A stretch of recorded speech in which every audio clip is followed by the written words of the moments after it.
Namaskar, dear devotees and friends. And today, let us begin the Panchama Veda, the Gospel of Sri Ramakrishna, as usual with that mantra. Tabu kathamritam tapta jivanam kavi bhiriritam kalmashapaham sravana mangalam sri madatatam bhubi grinanti e bhurida janaha. Now, this class or the discourse will be the last of this session 2022, and after January and February vacation we will meet again in March. Friends, we are reading from the Gospel of Sri Ramakrishna, page 792, and the Bengali book Akhanda Kathamrita, that is page 852. In spiritual life, ultimate stage is nirvarata, or the dependence. That is the ultimate. Now we are discussing from the point of view of duality, not non-duality. So I remind it every time because the most of the time the Swamis, particularly Ramakrishna Mission Swamis, when they speak from the Vedantic point of view, mostly. So sometimes we get confused. It is actually the two objects always we all see that one is from the point of view of the Advaita Vedanta, where there is no two, another there is Dvaita Vedanta from the point of view, the duality. Now at this moment when Bhagavan Sri Ramakrishna is, and he also, you will find, he is constantly mixing the Dvaita and Advaita. Now God is there. God is the supreme power. And His creation, this universe. Now He, the God, He has created this universe out of His own. This is the proven fact. Everyone, they have understood it, particularly among the Hindus, they always say yes. Now the question is, why we cannot see God? Why we suffer?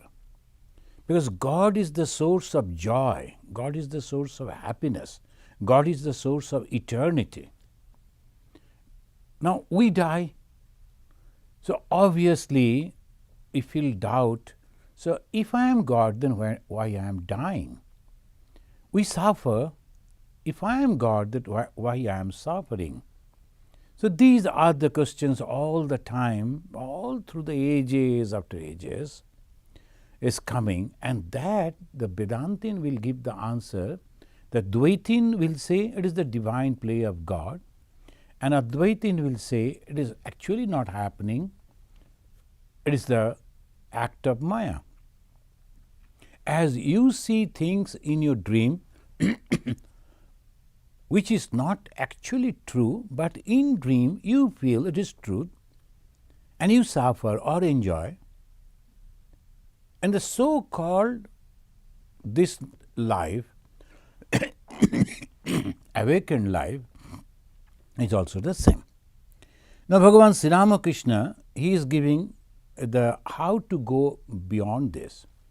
The first we have studied that in the page 792, he said the stages of sadhana, the pravartaka, sadhaka, and then siddha. The four stages, pravartaka, sadhaka, siddha. The pravartaka, he is planning to, he is thinking, well, now I am retired. Now all my family duties are over. Let me think of God. Instead of other thing, let me think of God. That is the, and or in the young age also sometimes some people, because of their past birth impression, they think, let me think about God. I have seen the life of my grandfather, my father, and all around people. same thing repeating. Oh no, let me think about God.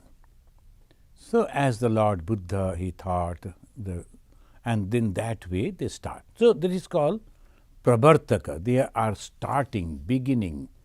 So they are asking questions, they are studying books, they are trying to follow this, follow that, it's going on. And then sadhaka, they choose one path. And when they choose one path, that is their final. I will choose the path of devotion. I like it. I like to talk to God. I like to pray to God. I like to sing before God. I like to cook and feed God. So that is also devotion. It goes in the devotional path. Some meditation. And some, no, God and all those, maybe they are there. So let me think in a different way. It is the Atman, the consciousness, the fourth stage. It is. So let me think of that. So that also one, the meditation.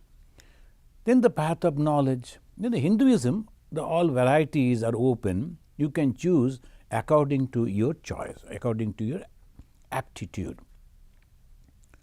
And the path of knowledge, in that path of knowledge, it is always that you can thinking the Brahma Dhyana, they say, constantly.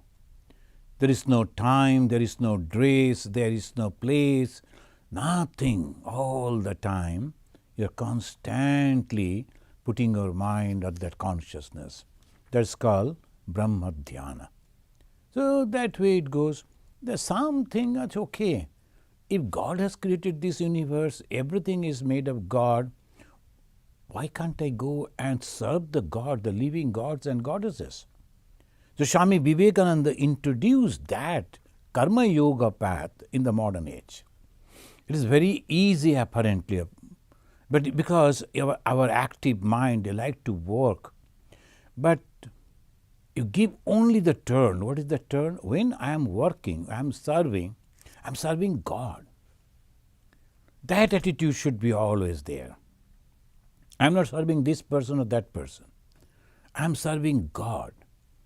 So that is the way when you can think that karma yoga. So Bhagavan Sri Ramakrishna said it is. So 4 different stages, and then the sadhaka become after the practice, and he feels joy within, and he is convinced that this is my path, I should follow this, stick to this, and ultimately what happens, he goes into that ideal which is nothing but the love and unselfishness.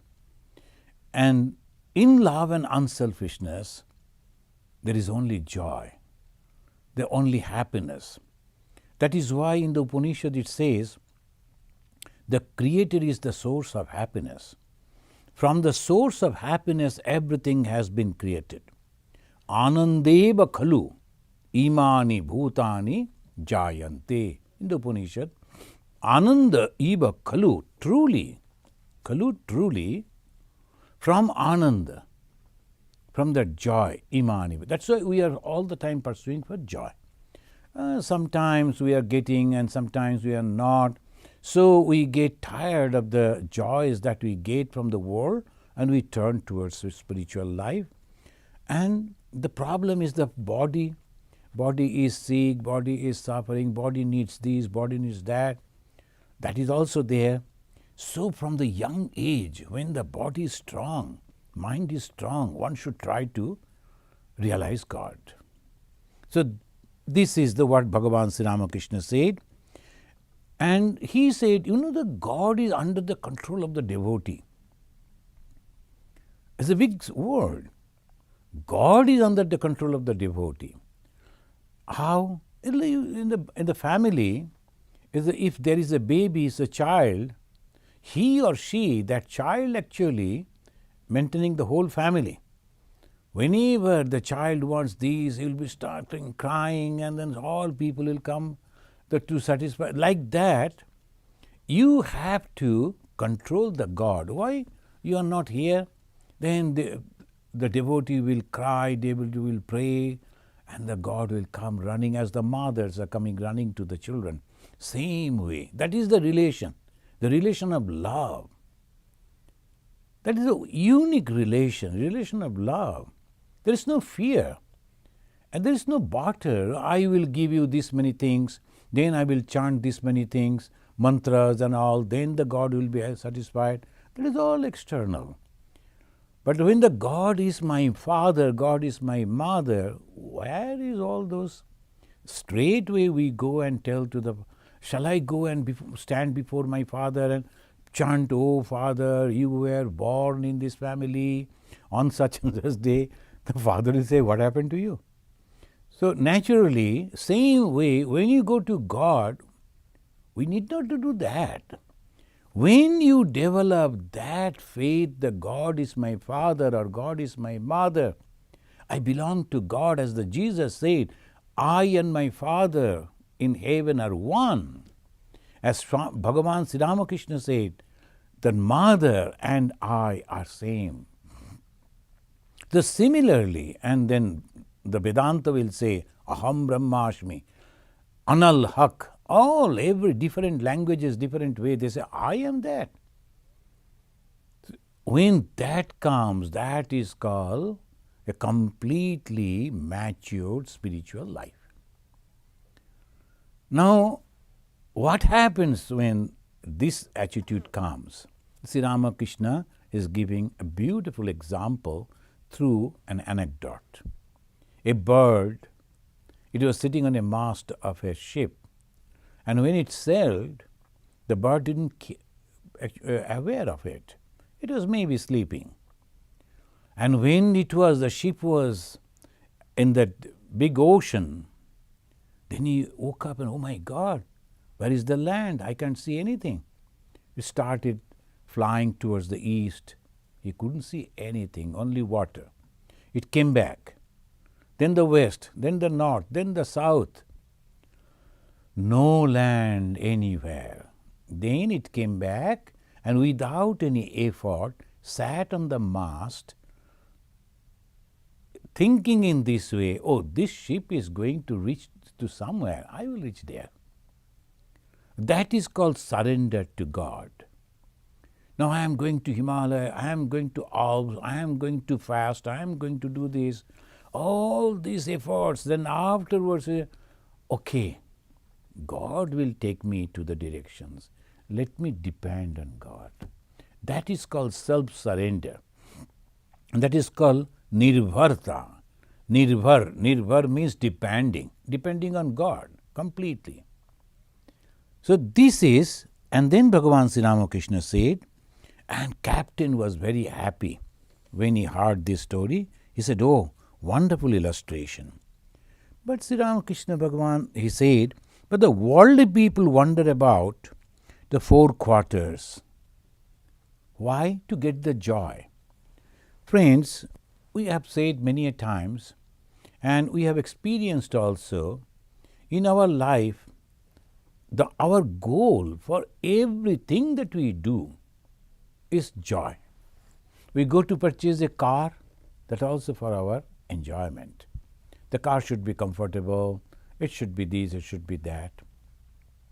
We purchase a house, we start a business, we marry, we settle down, as everything, whatever we do, ultimate thing is, I should be happy in that. So they are trying. Bhagavan Sri Ramakrishna says, like that bird, it goes every corner, all quarters, but they don't find. Why? Because they are going outside. It is not, the joy is not outside, it is within. So he is mentioning, when through that their attachment to lust and gold, they only suffer misery, they feel an urge towards the dispassion and renunciation. The lust and gold, lust and the craving to enjoy the worldly things. And to satisfy and to get that, we need money. So gold, lust and gold, that again and again he said, because of that, most people cannot renounce lust and gold without first enjoying it. There are two sorts of people. those who stay in the one plane, and another is who is going about many places. Kuti Chaka and Bohu Udaka. They move like that. But what is there to enjoy the world? Now comes the discrimination. What is there to enjoy this world? The last and goal, that is only a momentary pleasure, is so true. Everything that we get is a momentary pleasure. So suppose we are thinking that we will be going to Glasgow in Great Britain. Oh, Glasgow we will go, what will happen? We are going to visit the London and the Queen's Palace and these, that. You go, you stand, you see, and then goes. That much. Then you take the photograph, then picture, and then sometimes most of the time people take a lot of photos, but they don't see that. And where is the time to go back to see? Only in the memory, oh, that was wonderful time we had. They will be exchanging notes, the friends, they will be exchanging notes among themselves. That was a wonderful time in London. We had this, we had that. All temporary. Wherever we like to go to visit, everything temporary. Going to a good hotels, places of eating, temporary. So after that, when you become mature in our life, and when you look back our life, yes, everything is so temporary. We were having our uncles and aunties and these and that. Now slowly in the family, I am only leaving. All have gone. There's so much of tension was there. For little thing we used to quarrel with each other. Now everything is left. Who is going to get that? Who is going to have that? We don't need that. So that is called understanding. And after that understanding that everything is temporary and nothing can give me the permanent joy or happiness, if a person turns towards the God, that is called spiritual journey. Sometimes some people, to forget, they start drinking a lot of wine and then take the narcotics. They like to forget. But that is not the answer. You cannot forget. This evening you drink a lot and then you lie down forgetting. Next morning, all those thoughts, they will come back again. So this is the way we have to understand that the world is like an overcast sky that steadily pours down rain. The face of the sun is seldom seen. Bhagavan Sri Ramakrishna is describing this world. In the Vivek Chudamani, the crest jewel of discrimination, is a beautiful book, Vedantic book of Shankaracharya. He is also vividly describing this body. What is there in this body? We are so much fascinated. We are so much attached to this body. But what is there? The doctors, they know it is nothing. But still, just we imagine that it is wonderful. We imagine that the gold is very costly. Gold is wonderful. It's just glittering, that's all. It's nothing but some material, they're glittering, that much. And we the human beings, say gold is this, then we made the jewelries, then those who are having much, they are rich people. It is all we are creating. Otherwise, gold was there. We saw that at the YOLO sort of thing, and then it is glittering, so we started liking it. All over the world, people started thinking. And suppose someday it changes, then what will happen? So that all these jewelries, the stones, then we are giving all the interest on that. Otherwise, if we forget, then it is nothing. Then now the monks are not having anything, but they are living and happily they are living. What is the problem? So this is the way, if we think, then we will find this world is actually nothing. And it says, on account of the cloud of lust and gold, one cannot see the sun. Bhagavan Sri Ramakrishna is mentioning. Some people ask me, Sir, why has God created such a world? Is there no way out for us? In the pages of the Gospel of Bhagavan Sri Ramakrishna, we will find so many times in different places, different time, people are asking the same question. Why? Because this is the real, the question or the urge that people like to know. In the world there is suffering, we all know. Lord Buddha said, Dukkham, Dukkham, Sarvam Dukkham. This world is full of misery and suffering. And then the Chatvari Aryatat Sattvani, the four the great truth. But what is that? They begin with the dukkha. Vedanta also says, this is all Maya.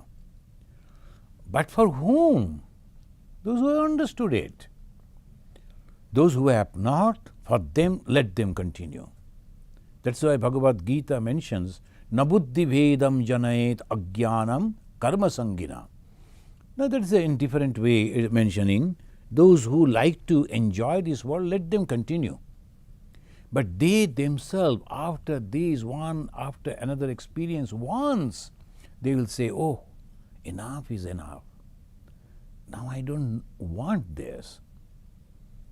I want only happiness, but I have tried everything. I am not getting that extreme happiness. Where I will get it? So let them continue and experience it. Like the young people, the children, let them experience. But those who are intelligent, those who have in their past birth some good impressions, they have already understood it, realized it. Now in this birth, in the very young life itself, they will start asking questions. No. Where is the source of joy? I don't want these worldly things. The young people, they are becoming monks, they are becoming nuns, they are giving up the whole world, all the physical enjoyments, and the whole life on one point focused. Why? Because the past birth they had done already. Now in this life, some people, even at the younger age, they have started thinking, they are taking initiation, they are practicing meditation, they are reading good books and developing the relations with the devotees and leading. Of course, they are earning money, working some places, completing their study. At the same time, a part of their mind, the young people, having the religion. Even the younger generation understanding this. Why? Because the intellect, they have realized this world, of course I have to be here because there is no other way, but at the same time that we also should understand that this is not permanent thing. So we have seen so many young people are having these ideas. So this is the way we are proceeding towards God. And then we are holding the hand of Bhagavan Sri Ramakrishna, who is leading us towards God. And he is giving us all options. And here he is saying that when the people are asking how to go beyond this, then the Sri Ramakrishna he is mentioning, take shelter with God. Why shouldn't there be a way out? If you have realized this worldly life is futile, you cannot get joy. The people are purchasing the palaces on the bank of the ocean, overlooking the ocean, very, very costly palaces. How long they are living over there? How long they are looking at the ocean? How long they are enjoying the vastness of that ocean? Ask them. Nothing. But still they are spending so much of money only for that. Okay, they think that they will get joy. Maybe once in a while. They are all rich people and very highly busy people, and they don't have time to go. They will be asking their friends to go and enjoy that palace. And they occasionally, maybe once in a while in the year, they will go, and 1 or 2 days they will be sitting over there looking at the ocean, and then that the enjoyment? No. So this is called spirituality. Not that we are not asking them to purchase but don't think that is the source of joy. It is only that much. Instead, if you help people, those who are suffering, instead of spending so much of money for all those things, if you give that money to the poor people, you will get joy. Why? Because you are helping God. God in the form of those depressed people, the suffering masses, ignorant people. They are all gods. Turn your mind to that. That is called pure karma yoga. Now Bhagavan Sri Ramakrishna here he is mentioning, when that person was asking, said, why has God created such a world? Is there no way out for us? I say to them, why shouldn't there be a way out? Take shelter with God and pray to Him with a yearning heart. Now the devotional path, Karma Yoga in one way, Dhyana Yoga, Jnana Yoga. Here Bhagavan Sri Ramakrishna says, why don't you take the devotional path? God is there. Take shelter. Take shelter, and with a yearning heart for a favorable wind, that you may have things in your favor. If you call on Him with yearning, He will surely listen to you. So this is the truth. When we are praying to God, and slowly God, sometimes what happens, that we think that this is the only life we are having. Oh God, why this pain in my body? And I was calling on you, praying to you, please remove the pain. Sometimes it is not going, so you are suffering. Then I lose the faith in God. No. Because of the pain, I could remember God. One of our Swamiji was telling, it is better that you are suffering. And when you suffer, you go to God.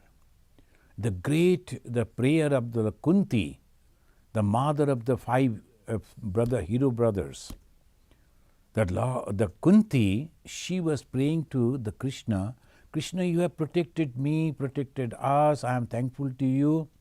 But I pray, Krishna, keep me all the time in some trouble, so that I pray to you, I remember you, I do not forget you. That is called devotee. The devotee wants to love God, wants to remember God, and for that, this particular suffering will take my mind to God. Oh God, please give that suffering to me, that insult to me.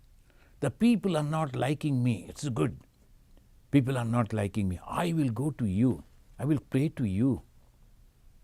These very heroic words.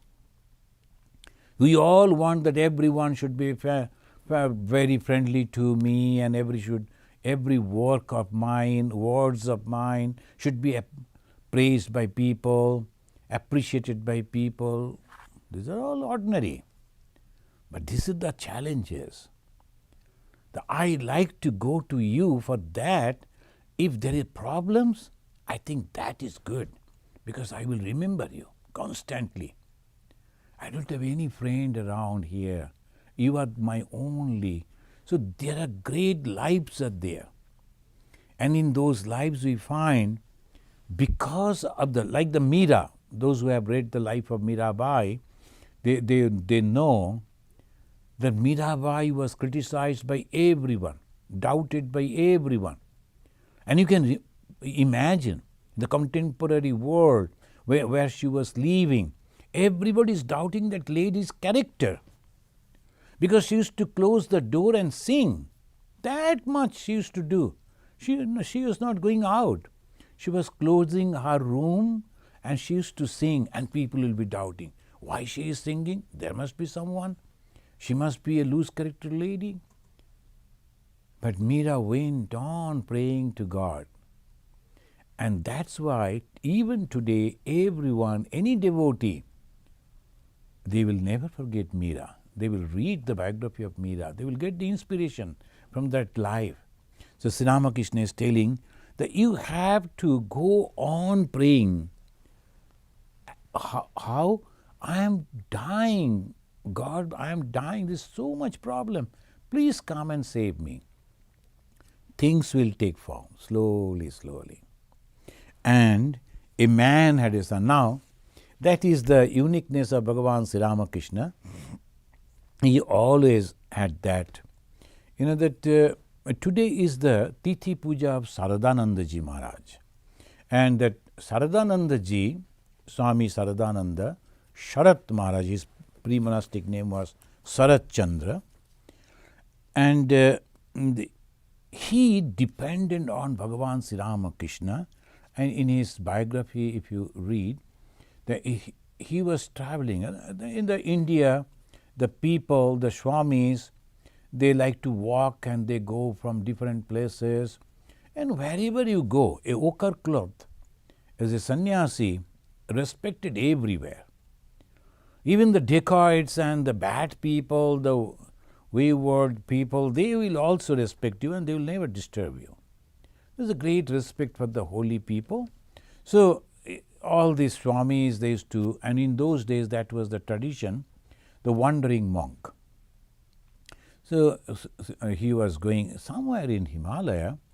He lost the way. He was supposed to go to a village, but he lost the way and it became dark and it was very difficult what to do. Then he started meditating sitting on a stone. That was the place we can imagine. Inside the jungle, a big stone was there. He got up on that and started meditating. And it was infested by the wild animals, that place. So obviously, but he was not afraid. He was thinking, it's okay, because the God is there, God will take care of me. Whole night he meditated. The challenging situation, he turned it in favorable way, spiritually favorable. So what will happen to me? Oh, the tiger may come and crying and shouting and all the time criticizing God.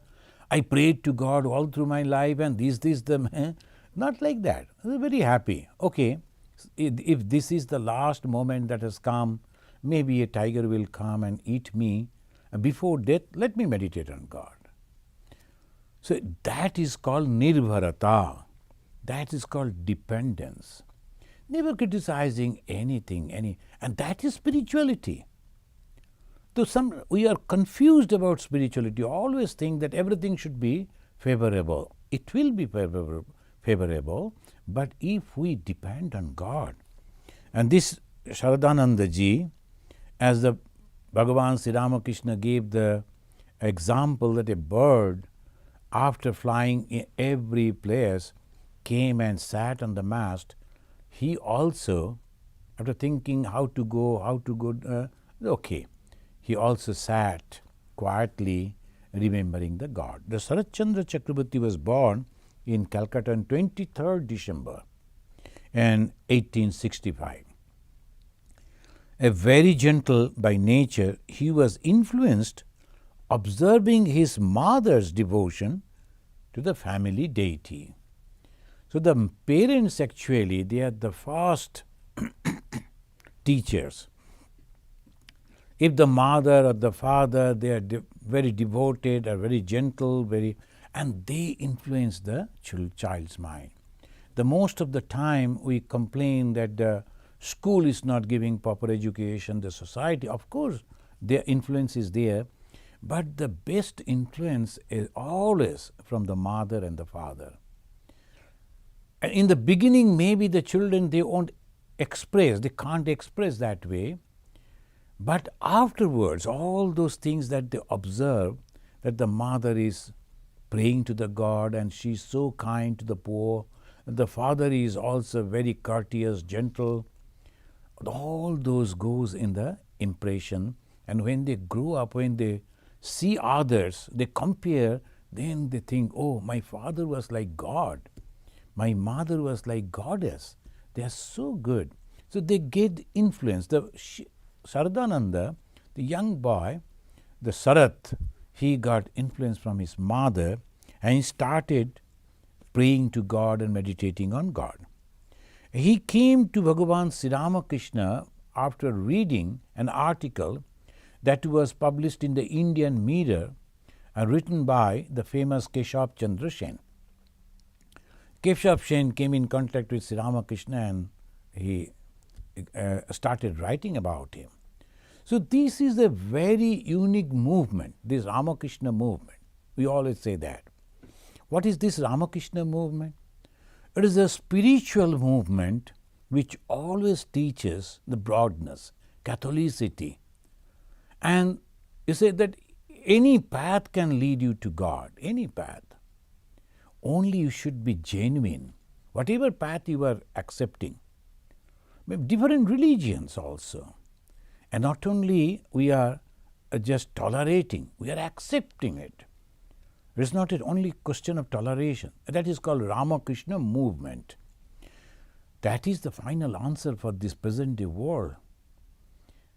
And this Ramakrishna movement was not supported by any king till now. The 125 years it passed.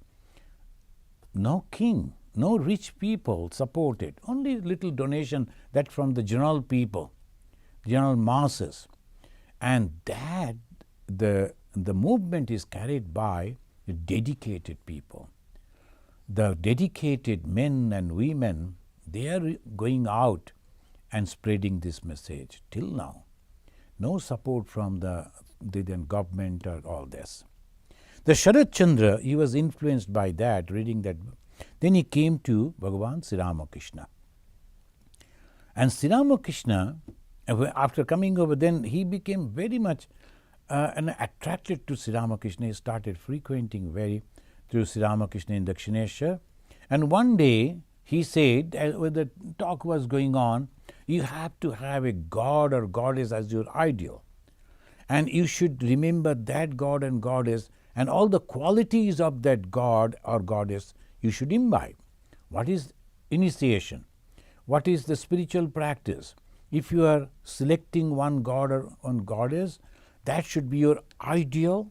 Not that we are hating others. They are there, we respect them. But this particular ideal I like, so I choose. That's called Ishta-nishtha in the words of Bhagavan Sri Ramakrishna. Ishta, a chosen ideal. Nishtha is attached to that, dedicated to that. This young boy, the Sharat, he told, Ganesha is my ideal. I like Ganesha. Immediately Bhagavan Sri Ramakrishna, he corrected him. No, Shiva is your ideal, not Ganesha.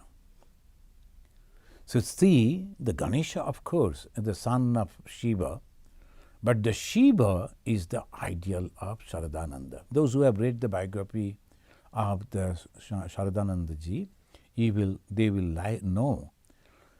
As the Shiva means auspiciousness, all difficulties, the Shiva will accept that. When they were churning the ocean and the venom started coming, then there was no one to accept that. The Shiva came and took that. And that is all the way they praise the Lord Shiva. The Sri Ramakrishna corrected him. He had another cousin brother, the Sharat Maharaja, Shashi. The Sharat and Shashi, the two stalwarts in the Ramakrishna movement. The Shashi also used to come to Sri Ramakrishna. When Bhagavan Sri Ramakrishna used to say, these two brothers, they were in the group of Jesus Christ. I saw them there. Now, who is this Sri Ramakrishna? The Jesus, 2000 years before, and Sri Ramakrishna saw not only Jesus, but the people of the Jesus who were close to Jesus, they were followers of Jesus, and after that they are coming to help this Sri Ramakrishna in his incarnation. Then who is this Sri Ramakrishna? So this Sharat Maharaj, and he was the first general secretary. He came to the West and he gave some wonderful lectures also, but very calm and composed. He never got agitated. Swami Vivekananda was the Shiva himself, and Vivekananda knew that he don't have much time. So within 40 he has to complete his mission. And in India, as because from the 11th century onwards, we can say, and before that also, it was all kings they used to rule, and obviously ordinary people, they never knew how to organize things. The kings will be doing, kings people will be doing. So naturally, traditionally, the Indians, they never knew how to organize. The Swami Vivekananda, after coming over here, started writing the letters over there. You should organize this, you should organize that way. He saw the organization. Without the organization, that we cannot take out this movement to the world. So he made that organization, the Ramakrishna Mission, and made the Sharadanandaji the first general secretary. That usually the secretary, their work is all the time connecting with all the different works and everything. Sharadanandaji was very quiet and composed, and apparently as if he is not doing anything. And Swami Vivekananda, he used to say, hey, why don't you do it quickly? And that is not possible all the time. We cannot do things immediately. But Vivekananda, he used to scold him. And they were brothers, were very close brothers. And Vivekananda once said, if the whole world leave me, two person will never leave me. That is, one is Brahmananda, another is Sharadananda. This Sharadanandaji was, one day, the Vivekananda was scolding him. And sitting on a big bench, those who have visited Belur Math, still that bench is there, wooden bench. They were sitting on that, and Swamiji was scolding. You are not doing this, not doing that, something they were telling, saying, Swamiji was saying. Then suddenly they saw some devotees are coming from outside. And that is not the time to discuss in this way. The Sharadanandaji noticed, and he brought the attention of the Vivekananda, they are coming. So, will you continue or afterwards? The Swamiji said, I will tell you all this afterwards. Then the devotees came, hello, hi, and all that. Then when they left, Swamiji forgot actually what he was telling to Sharadananda. When he turned to Sharadanandaji, he reminded, look at it. He should have taken that opportunity that Swamiji has forgotten. And he reminded, Naren, you were telling these things to me. Will you continue? Swamiji became frustrated. I am scolding you, and you are not at all angry. No effect is there. So, bele mache rakto, he said, that there is a type of fish, and that blood is, they say, they never behave very, maybe, and the other fishes, they will be jumping and trying to, it is not like that. They are very tame type of. So, Swamiji said, your blood is like that. So, this is like the Shiva, quiet, calm, whatever is happening. That is Sharadanandaji. For a long period of time, he gave the complete form in the Ramakrishna Mission. And now it is a worldwide organization. More than 200 centers all over the world. 2,000 the monks are there working in this organization. Then the branch is there, Sarada Mission, that the educated girls, ladies, the same ideology, they are also working, of course, completely separately, they are doing. And there are other organizations also, the devotees. So the Bhava Prachar Shamiti, so they are Bhava Prachar, the ideology of Bhagavan Sri Ramakrishna, Swami Vivekananda, Ma Sarada, also Vedanta, the devotees all over, hundreds and thousands of devotees all over the world. So they all started, and this is Swami Sharadanandaji, he did, and Sri Ramakrishna used to praise him. I just remember that when he talk about the Nirvarata, when you talk about the dependence of God, we can see Sharadanandaji. And it will be wonderful if we read his biography and also the other direct disciples, the unique lives. Now friends, the Bhagavan Sri Ramakrishna said, if you pray sincerely, genuinely, the prayer Many of you know, those who are regularly reading the Gospel of Sri Ramakrishna, this Bhagavan Sri Ramakrishna, in the beginning of his teaching, he gave the four ways how it should, the four steps to God realization, we can say. The how to realize God. The first thing he said, sadhu sangha, the holy company. Why the holy company? To understand about God. What is this God, and what is going to happen if I realize God, and how to realize God. All these things we learn from sadhu sangha, those who have already realized God. And how we will know they have already realized God? As Bhagavan Sri Ramakrishna gave the criteria, that they should not have any mundane desires. The lust and gold, that is the thing they are not having at all. If a person is having his family, his children and all those at the same time talking about God, you can listen, but you must think that what is there, any personal interest is there? So that is the reason Swami Vivekananda said religion should be learned from the monastics, those who have given up everything. In their life there is nothing but love and unselfishness. So he said, first, the holy company. Second, you have to understand your mind. You have to know yourself. That's called living in the solitude, nirjana bhas. Sadhu sangha, nirjana bhasa.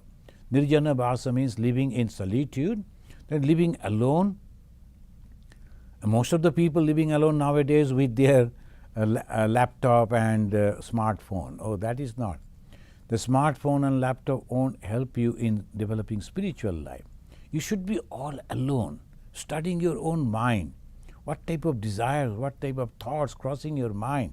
Note it down. That is called nirjana bhasa, examining one's own mind. And then you should ask yourself, what do you want? Do you like to be a person in the world enjoying the worldly things, or you like to enjoy the spiritual life? What is good and what is bad? What is permanent and what is temporary? What is going to happen? This. So that way the discrimination, the vichara, analysis. Then the fourth step comes, the prayer. When he says the pray sincerely and God will give the answer, God will surely answer to your prayer. What is that prayer? It's the communication with God. But we don't know what is God. We don't have faith in God. Then how can we communicate? So that is the reason the one young girl came, a teenager.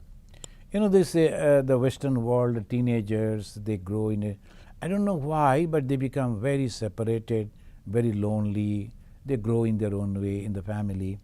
Not very well connected with the parents also, just somehow leaving. So that girl came. The mother was again and again was telling, why don't you talk to Swamiji? Why don't you talk to Swamiji? Then she said, I don't know him. How can I communicate? How he will know me? Because he doesn't know me. So I was listening to her and I was like, yeah, that's true. The same way, how can I communicate? I don't know him. So too, prayer means we have to know God. Unless and until we know God, how can I pray? Oh, I'll pray for you, I'll pray for you. That's all the Western way of civilization. And if somebody is sick, oh, I'll pray for you. And then you forget. You just type and then forget. So that is the way. No, it is not that. The prayer means very sincerely you have to communicate with God. But for that, you have to have the idea of God, the faith in God, the existence of God, and the power that God is having, the wonderful power, all power that God is having. Then only you can pray. And when you are praying for yourself, it's good. But when you are praying for others, much better. Oh God, they are suffering. Please, please help them. Now we can understand in one corner of the world, the people are not having electricity, and tremendous cold. They don't have food, they don't have electricity, they don't have water, they are suffering. But we don't feel that. They're all human beings. They have the parents, they have the children, they have the other people. They were happy people. Then suddenly for some reason, the political reason, now they are suffering. Can't we pray for them? So that is called, we have to pray to God not out of emotion, but with faith. And faith comes from the association of the holy person. When you are talking to the holy person, mixing with the holy person, the conviction comes, yes, so many things are happening, but still all things the problems are solved. That is called the prayer. When Bhagavan Sri Ramakrishna is mentioning through prayer, and what type of the faith, what type of yearning, now he is again, as is his own, he is giving an example. A man had a son who was on the point of death. In a frenzy, he asked remedies of different people. One of them said, "Here is a remedy." Now, what is the remedy? Fast. It must rain when the star Swati is in the ascendant. So, this is the first condition. Then some of the rain must fall into a skull, human skull. Then a frog must come there to drink that water from the skull. And the snake must chase it. And then when the snake is about to bite the frog must hop away and the poison must fall into the skull. You should give that patient a little of the poison and rainwater from the skull. So, can you imagine if someone is giving, this is the medicine you have to collect? But the father, he loved his son so much, he immediately started.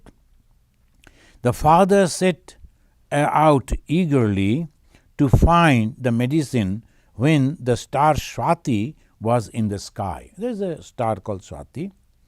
It started raining. The fervently he said to God, "O Lord, please set a skull for me." Searching here and there, he at last found a skull with rainwater in it. So Swati, the star, was there, then the rain, then he found a skull, and the skull was full of rainwater. Again he prayed to God, O Lord, please beseech, please help me. I beseech thee, please help me find the frog and the snake." So this is the way, almost like impossible thing is becoming possible. Since he had great longing, he got the frog and the snake also. In the twinkling of an eye, he saw a snake chasing a frog, and as it was about to bite the frog, its poison fell into the skull. Now, friends, we may say, "Oh, is it true?" Don't ask that question whether it is true or not.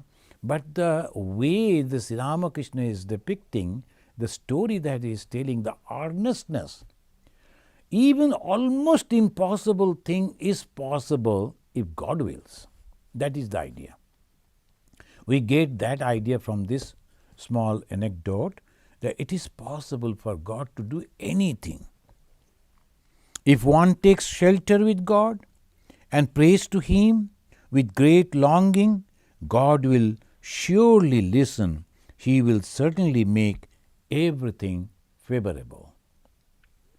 The captain, what an apt illustration. The master is telling, yes, God makes everything favorable. Pray, perhaps the aspirant doesn't marry. Thus, he is able to develop his whole attention to God. Or perhaps his brothers earn the family's livelihood, or perhaps a son takes on the responsibilities of the family. Then the aspirant will not have to on the responsibility, then the aspirant have to bother about the world. He can give 100% of his mind to God. So we always ask for work. Why? Because our mind is not that quiet, the calm. And we don't want 100% dedication to God. If we go on increasing our japa, our mantra, whenever it is possible, and slowly, slowly we can develop the calmness.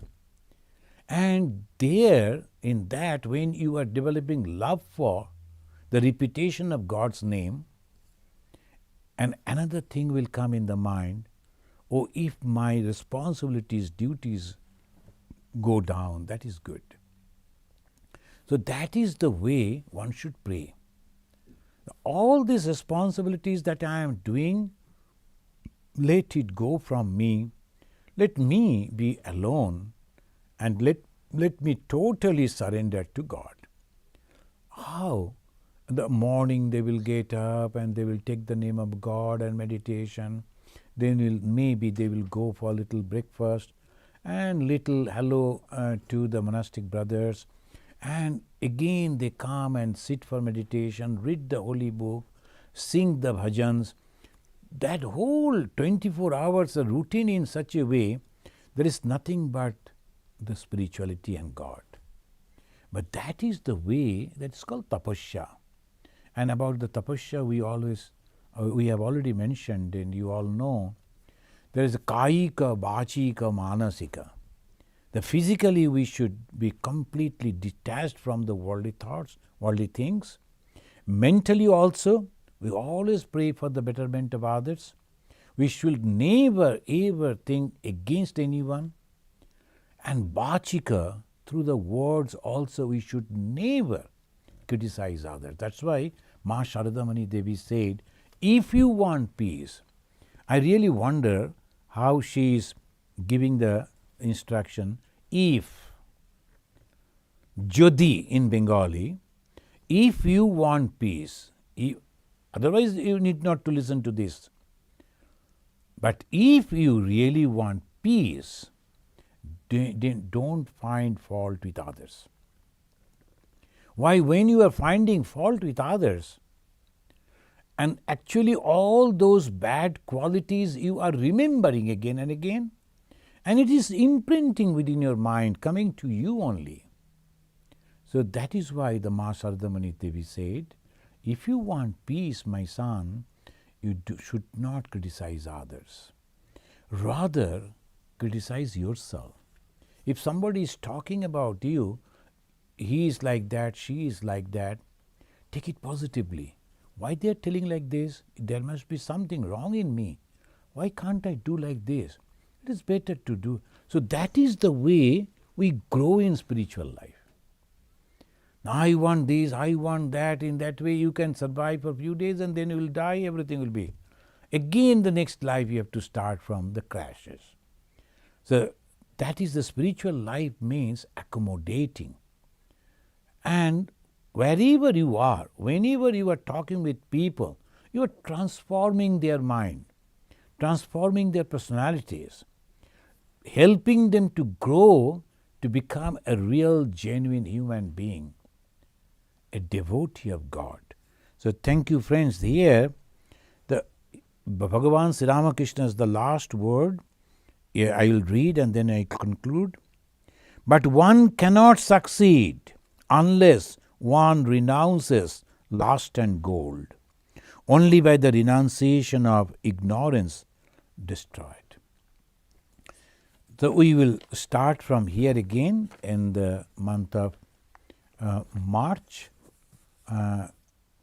So if there is any question today. Arpita Das is asking, are we people part of Maya? Everything, Arpita, everything is nothing but Maya. So, but we don't understand this. As the children, when they are playing with their dolls, and they are thinking the doll is crying, it is hungry, it is afraid, they are really thinking that dolls are crying, they are hungry, and the dog that is chasing that doll, that the whole world, the imaginary world, the same thing is happening to us, the grown-up people, the same way. But we don't understand that. That is called the Maya. Yeah.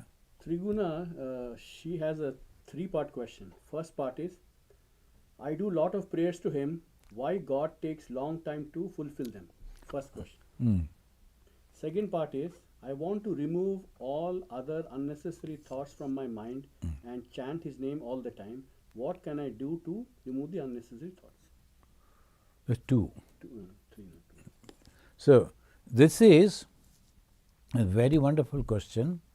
And first is, the God will give you the answer. Now, sometimes when we are praying, do this, do that, we don't get the answer. You know, that is good for us. That is good for us. So, that is the reason we should not be angry with God. When I was very young, I was very fond of the driver, and a double-decker bus driver. So, I wanted to become a double-decker bus driver. And I was not happy with God because He was not fulfilling my prayer. Then afterwards, when I grew up, I understood that was a wrong prayer. It's good that God didn't fulfill that. Then I started praying for something else, that I should be like this and that.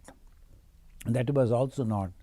Then I understood, after becoming a monk, it was good that God didn't fulfill my desire.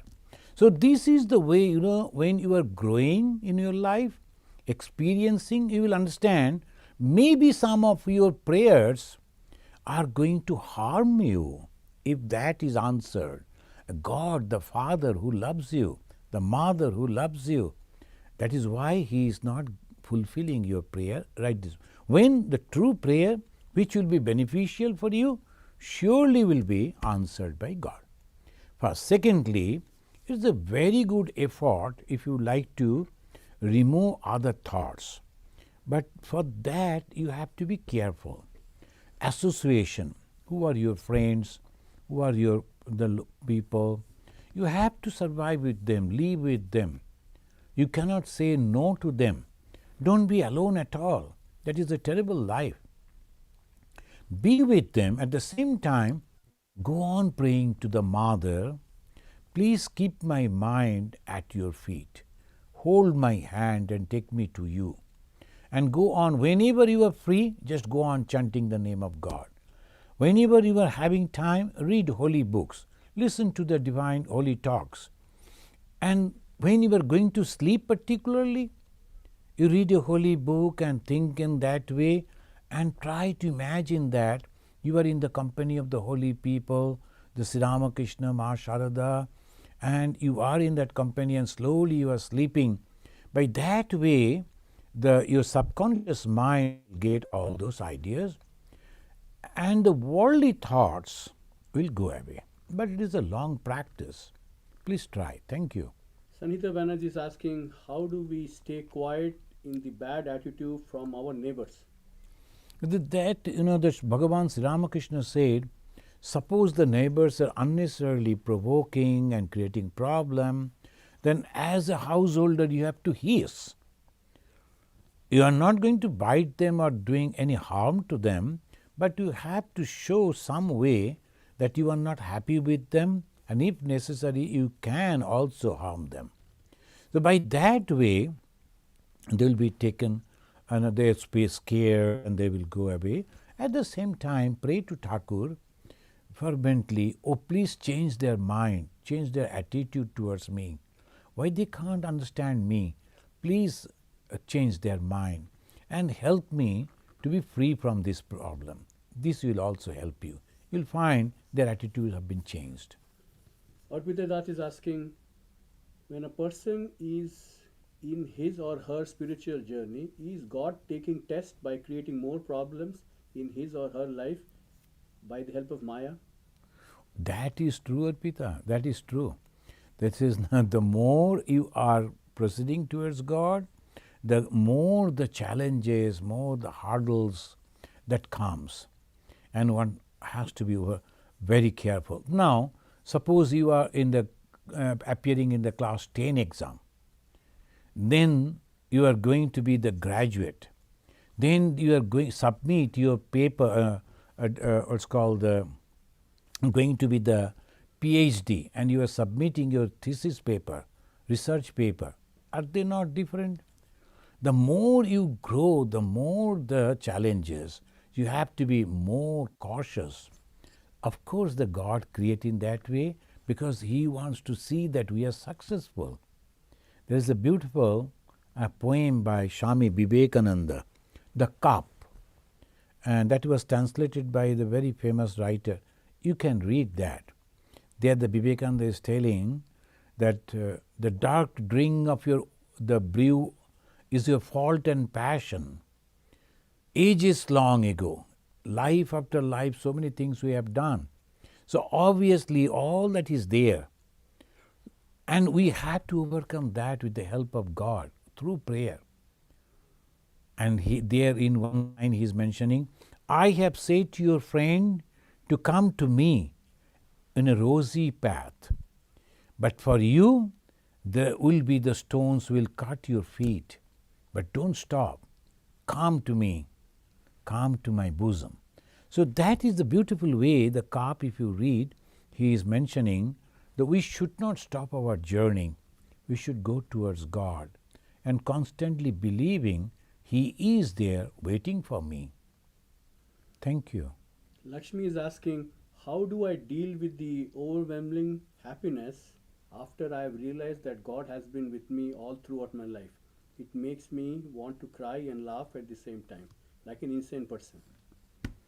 Do it. That is wonderful, wonderful. That if you have realized God and if you feel that great joy, and you must do it, and you must do it in secretly, the people should not see. But if you have truly, truly realized, and the people will know, and people will respect you, love you, and they will give everything, all that is in respect to you. Because God is like fire, you cannot hide it. When the fire is burning, you cannot hide it. The glow, the warmth, and everything that will attract the people's attention. So if you have realized God, the joy that you have found, then keep it within yourself and wait and see what the God wants from you to do, whether keeping that within yourself or to go out and show the people, help the people that one can realize God. So wait and see and be contented within yourself. Thank you. SHK is asking, need to talk about Sharanagati, other bhaktas Sharanagati to Krishna. Please discuss if possible. It helps me to remember Krishna. My mind does not see Krishna. Please help me. So it is, if you love the Lord Krishna, the Krishna, you have to understand the philosophy of Krishna. It is not that particularly image. Majority of the people, they are loving that particular image, but that image is an image. But if you know Him, that is why Bhagavan Sri Ramakrishna said again and again, Nam Guna Kirtana. In Bengali, Nama, you are taking the holy name of a particular god or goddess, and Guna Kirtana. Guna means the qualities of that god and goddess. If you know the quality of Lord Krishna, which is all sacrifice and love, and if you grow into that, the unselfishness and the love, then you will love Krishna truly, and you will feel the presence of Lord Krishna within your heart. Yomam pashyati sarvatra, sarvam cha mai pashyati. That is the teaching of Lord Krishna. But majority of the people unknowingly, I don't know why, Just they love Krishna, but they say, you should not come to me, you don't belong to me, and you are eating this, so I should not talk to you. They're constantly segregating themselves and becoming lonely, when the Krishna is saying that one who can see me, the Lord, the Krishna, present in all being, all the time, I belong to him. So understand the philosophy, understand the quality of the Lord Krishna, why the Supreme Lord took that Krishna form, and what was his contribution to maintain the dharma, the righteousness. Then all this problem will be solved and you will truly love Krishna. Gaurav Roy is asking, according to yoga, disease is an obstacle in the way of yoga. Does disease distract mind from yoga, or is it an obstacle? It is an obstacle, of course, because the pain and all. But suppose that, and that Swami that I was mentioning, he said, if the disease is there, mind doesn't go to the body. So that is the main thing. That is the main. Suppose you are that disease is there, your mind will not go to the body. If you are spiritual, the aspirant for them, not for the ordinary people. The people who are having the body consciousness mostly, so when they are in disease, they will be suffering, they will be naturally, they will like to develop their body and to cure their body. That is different. And the spiritual aspirant also do that, to take care of the body, taking the medicine and all. But at the same time, it will be wonderful that his body is not going to that worldly mindedness. And that what I mean? The worldly mindedness is not there, as because the body is in pain. Rather it turns towards God. God, it is okay, the body is in pain. But you are not the body, I am not the body, I am the mind. I am not the mind also, I am the Atman. So that way, if you are understanding and putting the whole mind at feet of God all the time, that is good. That's why this I quoted the prayer of Kunti, Ma Kunti. So thank you, friends, and have a very good happy new year, and that is going to happen, and we will be observing the new year as a Kalpataru day. That is the tradition of the Ramakrishna order. The Bhagavan Sri Ramakrishna, he became Kalpataru, wish fulfilling tree. Taru means the tree and Kalpa means wish fulfilling. The Kalpataru is the imaginary maybe, but the God is the wish fulfilling tree. Whoever comes to God, pray to God, they get all this. And it truly happened, physically happened in 1886, 1st January at Kashipur in Calcutta. So from then onwards, every year the Ramakrishna followers, they observe, and we come to Bhagavan Sri Ramakrishna, pray to him. It happened, they say, at 3 o'clock, 3:08 or something. So we start our prayer at 3 o'clock, reading that particular portion where this thing happened, remembering that. Then at 3:08, we become silent and we pray. Each and every individual, they will be praying. Then after 5 or 6, 10 minutes, then we will sing some bhajans, then we will discuss maybe a little, and we will have a snacks, prasad. So that we do, and this time also we will be doing in our Homer Glen ashrama here in Chicago, Homer Glen. So at 3 o'clock, so if you are interested, those who are listening and you live nearby, you can come. So please come at 2:45 and pray to God, take the blessings. It will be 45 to maximum 1 hour program. Take the blessings of God on the first day of the year and then go to your work. Let us chant this mantra and conclude. Niranjanam nityam anantarupam bhaktanukampa dhrita vigraham vai ईशावतारं परमेशमिड्डं तं रामकृष्णं शिरसा नमामः। ॐ शान्ति शान्ति शान्तिः। हरिः ॐ तत्सत्। श्रीरामकृष्ण अर्पणमस्तु।